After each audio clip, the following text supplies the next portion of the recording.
আসসালামু আলাইকুম pro cricket fans.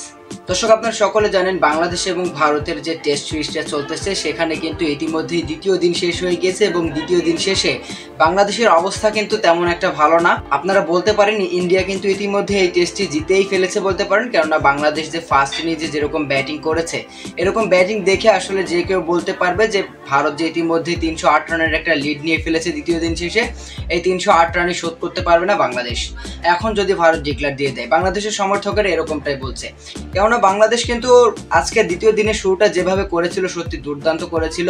শুরুটা অসাধারণ করেছিল, মাত্র 1 ঘন্টা ফিল্ডিং করেছিল তারা, 4টি উইকেট তুলে নিয়ে কিন্তু ভারতকে কিন্তু খুব ভালো মতোই গুটিয়ে ফেলেছিল। কিন্তু বাংলাদেশের ব্যাটাররা কিন্তু দায়িত্ব নিয়ে খেলতে পারেনি, তারা কিন্তু তাদের দায়িত্বটা পূরণ করতে পারেনি। তারা যদি তাদের দায়িত্বটা নিয়ে খেলতো তাহলে আজকে সারাটা দিন বাংলাদেশই ব্যাটিং করতো, আর বাংলাদেশ আজকে সারাদিন ব্যাটিং করলে তো অনেকগুলো রান করতে পারতো।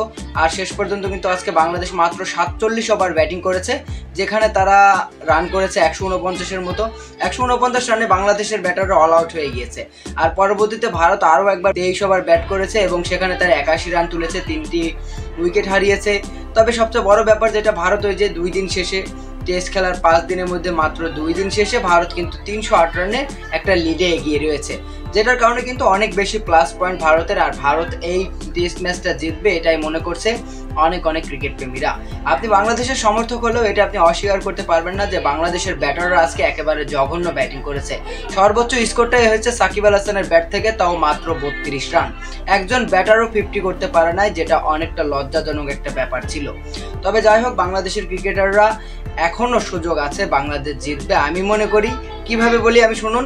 আগামীকালকে সকালে ভারতকে যদি বাংলাদেশ আজকে সকালে যেভাবে স্টার্ট করেছিল, তৃতীয় দিনের সকালটাও যদি ওইভাবে স্টার্ট করতে পারে বাংলাদেশের বলাররা এবং শেষ পর্যন্ত ভারতকে যদি 400-র মধ্যে আটকে দিতে পারে, তাহলে কিন্তু বাংলাদেশের ব্যাটাররা যদি একটু দায়িত্ব নিয়ে খেলতে পারে দ্বিতীয় ইনিংসটা, তাহলেই কিন্তু ভারতকে হারানো সম্ভব।